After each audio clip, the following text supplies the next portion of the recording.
Hello everybody, Manithral here, and welcome to the weekly update video for RS3. Now this week, a little bit more relaxation, but we have the Completionist Cape Strike and Retro Saradomin God Armor this week in RuneScape.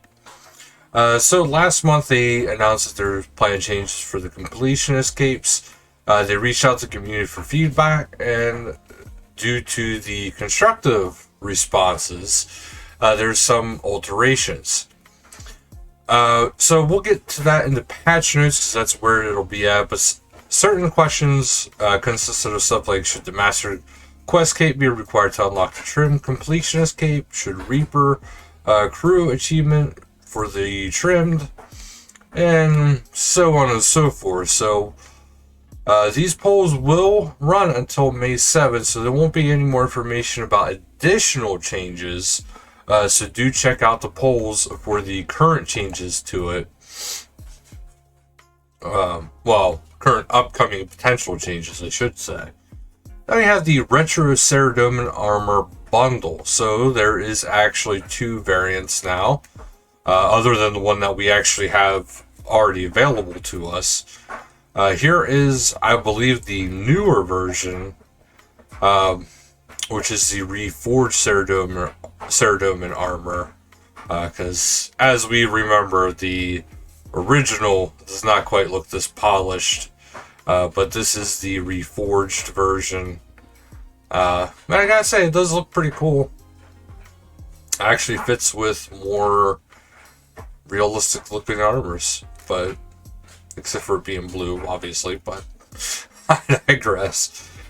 So both sets do contain a full set of armor, so it'll include the helmet, plate leg, plate body, plate leg, plate skirt, gauntlets, and the Septons / boots. So there is two variants now, much like they've been doing the retro stuff for the Shipper and Longsword, that kind of stuff. So if you check that out. And then on Wednesday, April 19th at 1600 game time, designing RuneScape. How can I get JMods to listen to my feedback and suggestions? So they're actually going to, be revealing, how they look at it. And from the one thing I know is the biggest thing is being constructive, or, being like at least mildly descriptive about your feedback or change or suggestions. Not aggressive. Usually if you come off aggressive about anything, it's just like, really, do I want to listen to this? Treasure Hunter calendar starts April 18th, ends April 19th, which is Mysteria. And then on the 20th through the 26th, we've got the Academy of Heroes, battling the Arch Glacier, so do check that out. But there's going to be stuff such as the Azure Swiftness and Ice Barricade. So some interesting things to check out. Then we got the patch notes. So made the following requirement changes to the Completionist Cape. Removed a Druid Sidekick and added Balanced Combat Triangle, Gaps, Traps, and Laps, a Slide to the Left, Towering over us all, Untangled, Power Plant 2, new unlocked Power Plant 4 in the Garden of Carid, added Tiers of Treasure, which is a new, complete one of every tier clue scroll, made the following requirement changes to the Trimmed Completionist Cape. They removed both the Penance King and Walk on the Wild Side 3, added Get Tooled Up, my Gobi homies, Conquered Everyone's Heart, a Druid Sidekick, Build the Mall, which is build every hidey hole, Drought Includer, which is new, every invention and blueprint, added Granny's Favorite Farmer, new, acquire max reputation within the Farm Guild, Relic Wary, unlock all relic powers, Scrolling in the Deep, acquire all scrolls in the player and port, grace period until April 15th, 2024, so next year. Sword of Crystally, obtain a selection of titles from Profindus. The Golden Crocodile Hunter, unlock all unlocks from the Dundee shop. Additionally, They removed the Golden Crocodile cosmetic upgrade as a requirement for Crocodile Hunter, renamed Power Planter to Power Planter 1. Trouble Brewing and Distillery Hilarity music tracks now unlocked in the lobby for Trouble Brewing.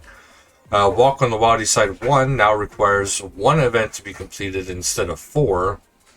Added an alternative method to complete following the footsteps, so Vincentius can now accelerate his research on effigies, but requires a wealth of resources to do so. It will cost 50k base camp resources of each type, so 300k total, to unlock each chapter. Players must have completed Extinction. In general, players can no longer build the guardhouse before meeting the necessary requirements. Players that built the guardhouses before reaching the correct stage of the quest can now advance as expected.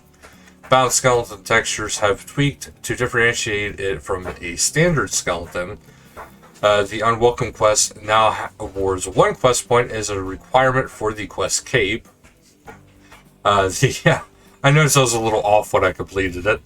The items required to build the Tier 1 guardhouse have now been added to the quest journal. Fix the issue incorrect souls being captured by Ishapti. Players can once again build the fort wall next to the guardhouse. Remove some safe spots when fighting Zimurgo's undead. Corrected an issue where the jiggling crate of kittens near Gertrude and Varrock did not appear for some players during the quest. Then we go into Community Showcase. Up first we have a nonchalant woodcutter here. Admiring the butterflies with a very angry druid behind them, and that is from NY Channel RS. And then we have a very nice one here for Croasis. So put some pretty good teamwork going here for Timertian. And then Yom ACPL trying their hand at a redesign of the Havoc robes. Maybe this will be an advanced version. I would love to see an advanced version, because that looks pretty sick. I like that overall look. And then RS Elledge has created a tiny adorable max cape for adorable scapers. And then least but not last, we have Sir Spriggan showing off a awesome spray here with a Takhar Medj, and it looks pretty awesome. And then Protox Gaming, seeing how far he can go as a summoner. So that could be very interesting. Protox always has something going on to push the boundaries of the game. And then Rayo RS continues his legacy in locked adventures and becoming a hero. And then we have Chivalric RS breaking down the Unwelcome Guest update and what it means for you. And I gotta say, it's a pretty good update. And I fought most of the creatures. Pretty good drops too. And then we have some Scaper screenshots. Up first we have Tersu checking out the kitchen with a different type of skybox in a very fashionist way. And then we have a beautiful picture here of a cherry blossom tree with a beautiful sky filter. I'm not sure which one it is. But it's from a wee red panda. And don't forget their little pet companion there. Very awesome looking. And Lockjaw is showing off the shark outfit under the sea, which is something that I think a lot of us forget is in this game. Then we have the Pink Skirt Player Events, which is a skill and chill hosted by Mad Clicker and the Little Tuzzies clan. That'll be Monday, April 17, 2200 game time. So today, World 85, Fort Forinthry FC's Little Tuzzies.